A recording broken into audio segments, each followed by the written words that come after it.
Hello again, everyone. I'm Christiana Manpour, back with the Global Perspective, where America meets the world. And this week, we're looking at the legacy of one of the world's most revered icons of democracy and change, and he is Nelson Mandela of South Africa. It's worth remembering that after 20-odd years of him being in jail in the 80s, American students and activists, along with activists around the world, led the cry for divestment in South Africa, put the pressure on governments, particularly the apartheid racist government of South Africa, to release Nelson Mandela. In the end, the pressure worked.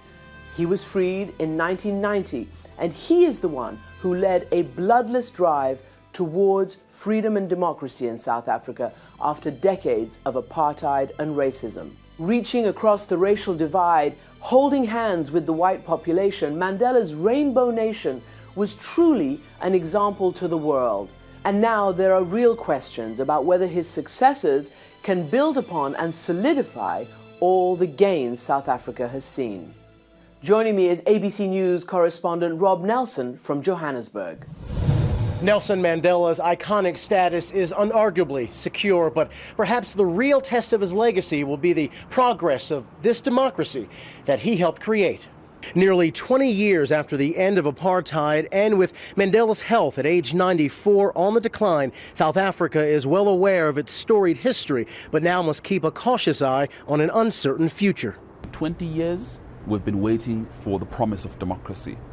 So we need to see things change. Kalani Gwala is a South African news radio host. Mandela will remain a towering figure. He will remain an amazing influence across South Africa. You must remember that people such as Mandela, and of course the other collective people that he was leading with, were about reconciliation, about nation building. The reason why we have this nation the way it is today is simply because of those people. The looming question now, Gwala says, is how the country uses Mandela's legacy to chart the country's future. I think putting democracy into action is just as hard as fighting for it. It's actually interesting because prior to 1994, and Mandela spoke about this, he spoke about, are we ready to govern? And there was a document within the ANC that was circulated about whether or not the ANC was ready to govern. It was widely discussed, widely debated. Are they ready to govern? I don't know. Your guess is as good as mine. This video, released in April, caused an uproar in the country, with Mandela's frail appearance surprising citizens and also raising concerns that he's now being used as a political prop.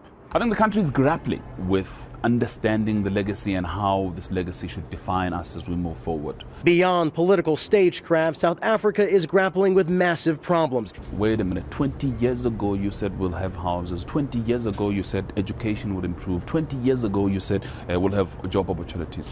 But still, we're sitting with almost 7 million people of the 52 million people in this country who are unemployed.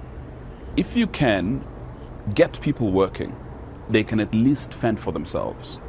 If you can get this economy growing, that it's able to absorb all these job seekers, I mean, I've just given you the figures now.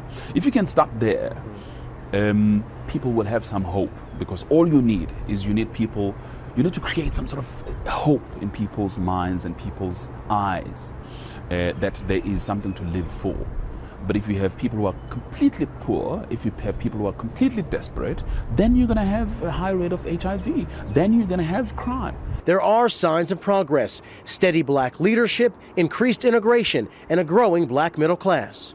South Africa is a completely different country from where it was 20 years ago. There are some miracles, and this country continues to record miracles.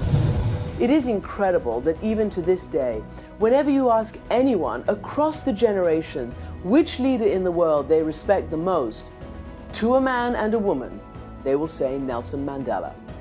That's part of our world this week.